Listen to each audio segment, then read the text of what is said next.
43044. Thank you, Mr. Mayor. So, two key issues to discuss here. Both relate to the parking minimums and maximums for on-site parking set out in the proposed Auckland Unitary Plan. So the first one is relates to metropolitan centres. So that's the 10 metro centres, the 35 or so town centres, the 35 or 40 local centres, and the mixed-use zone and the terrace housing apartment building zone. The council's approach at the hearings was there will be no maximums. Sorry, there will be a maximum and no minimums in the metro in those zones. So, and a slightly different approach in the terrace and apartment building zone. The panel's recommendation is to introduce a minimum parking rate in the metropolitan town and local centre zones and the mixed-use zones of 1 car park per 30 square metres. And the reason for that was there was extensive evidence from some of the owners of property, and particularly the larger retailers, concerns about overspill of parking in those areas and the costs of managing overspill from one site into another site. So, on balance, we are recommending to accept that aspect of the panel's recommendations. So that's A, as originally put, and A on the screen there. Two main issues that arise. First of all is that, mitigating factors, if you like. One is that the panel has still recommended a maximum parking rate in those zones for office, and as office developments that generate the largest volumes of peak traffic. So that is still there. The panel has essentially agreed with the council's case that there should be a maximum parking rate for office. It's the retail and commercial services where they have introduced a minimum with no maximum. So that's a mitigating factor. The other mitigating factor is by requiring 1 car park per 30 square metres of retail, the panel has still provided an exemption for an existing shop to extend by up to 100 square metres without having to provide that car parking. In addition, they have also allowed for the change of use within an existing commercial premise in a metropolitan town or local centre or the mixed-use zone without having to meet the parking requirements. So there are some mitigating factors. It's not entirely consistent with the council's case. But it's something that, as a wider council family, having talked to Auckland Transport, we think that it's a reasonably balanced approach. Clearly, it's something that we need to monitor in terms of this continuing to require car parking for retail and commercial services. But I think there's two mitigating factors. The panel has still recommended a cap on office parking and has provided some flexibility for retail to expand without having to provide car parking, and for changes of use within an existing commercial premise in these parts of Auckland without having to meet the parking requirements. That's the first of the two main topics. Thank you. Councillor Mike. Happy to move. Okay. Councillor Christie. Hang on, just a minute. Councillor Christie. Yeah. So we're just on the B, or both A and B has been moved. Sorry, it's just flicked. So just on the A, I've got a concern there, and I've alerted the staff that I was going to raise this, and I've got a motion there, Mr. Chair, before people get gung-ho about moving this. I have a concern about the provision of minimums for retail and commercial activities in the metro town local centres and possibly mixed-use zones and THAB. And I guess I need a question answered by the technical experts who I think are here. Mr. Munro was here. I want to understand how consistent the panel has been in suggesting there should be minimums for the retail and commercial activities in those zones. How consistent is that with the parking provisions for the other activities in the zones? Can you just So, repeat that? so we've got, they're proposing under A, I'm just looking at A, Mr. Munro, they are proposing the retention of car parking minimums for retail and commercial in the specific zones. But if you're doing residential in that zone, there is no car parking minimum, correct?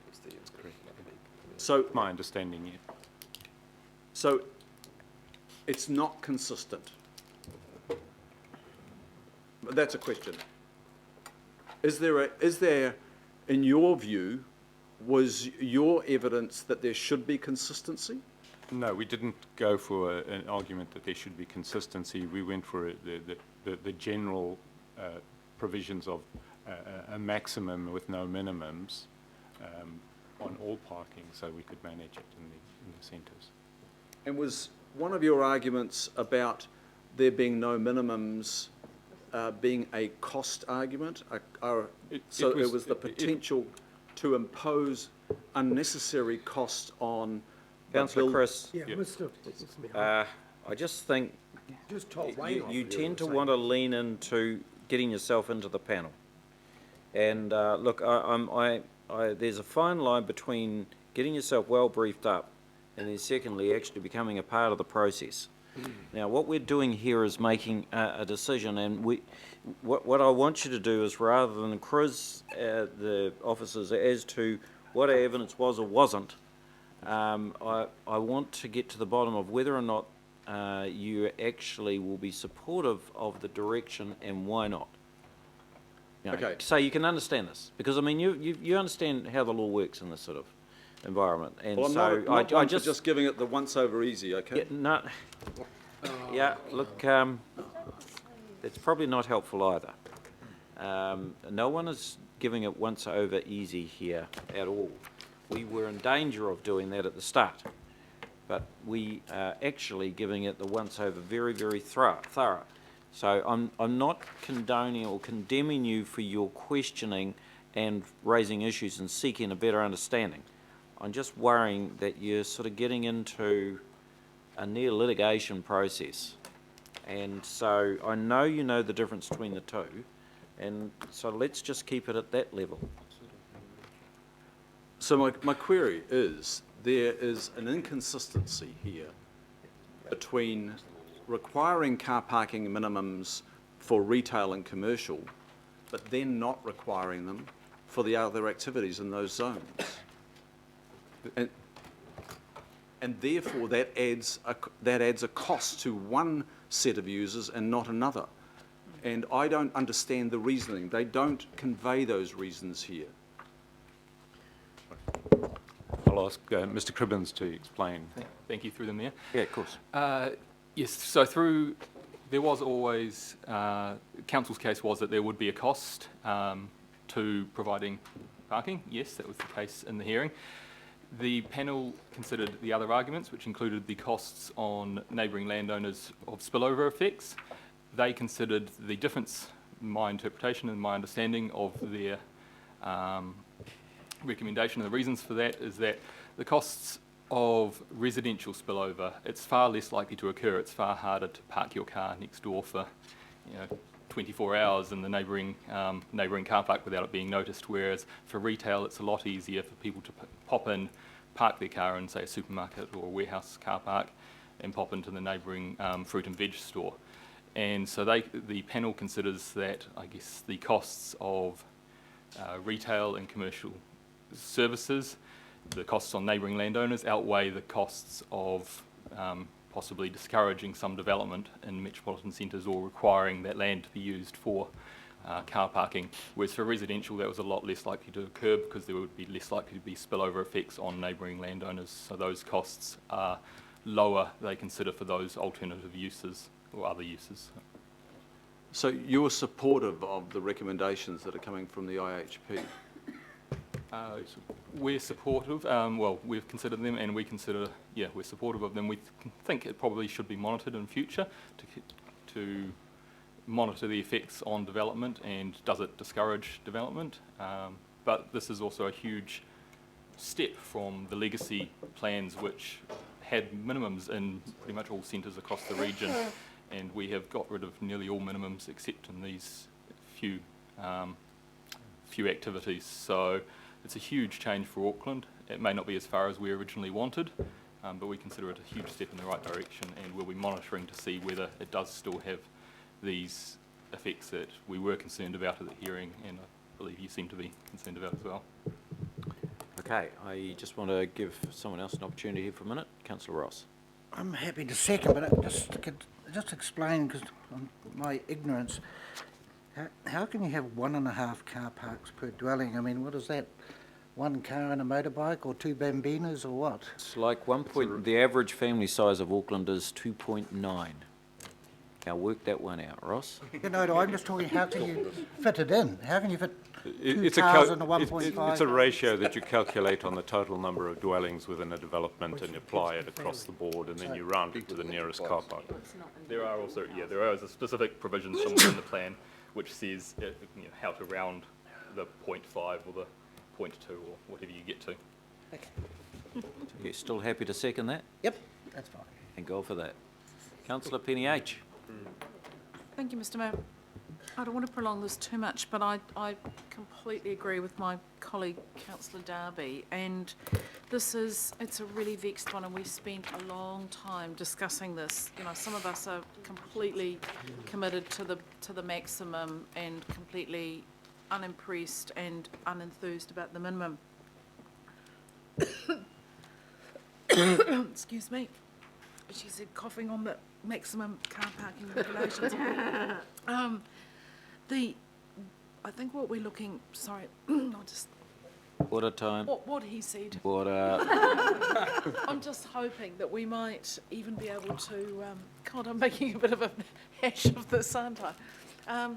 I'm hoping that we might be able to have a chance to maybe just take a little breath at this, and I don't necessarily want to add to the complexity of Monday, but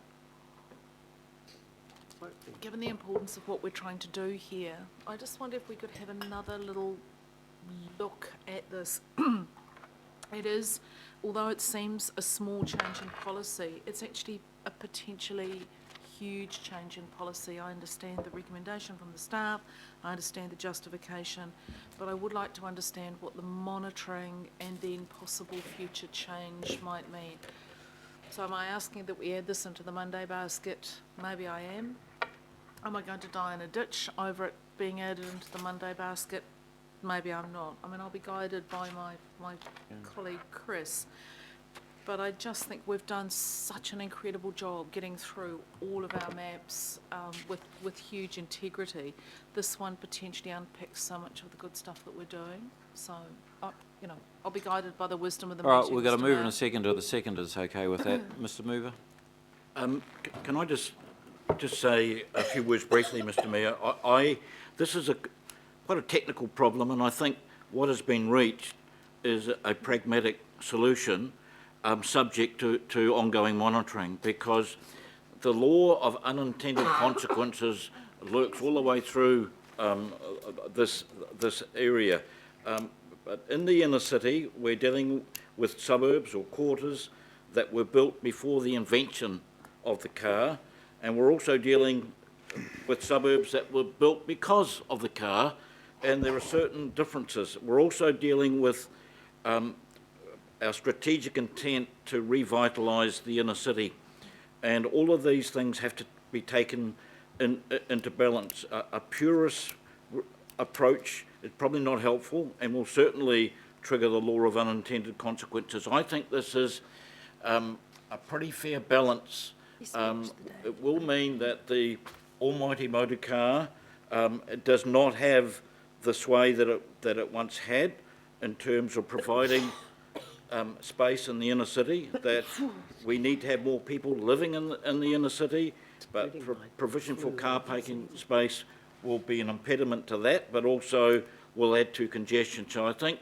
all in all, and taking into account the need to make sure that businesses survive and thrive, this is quite a pragmatic approach, and I'm more than happy to support it. In terms of the further information provided, I've criticised the process that the government set up as being too rushed, so I'm not going to object to members asking for more information, but believe me, this discussion could go on for a long time, because it is very, very complex, and I think it's been well litigated through the panel and through Auckland Transport's ongoing trials residential parking trials and residential parking zone, and there've been some pretty hard lessons learned there, but I think we need to respect the lessons that Auckland Transport has learned from these things.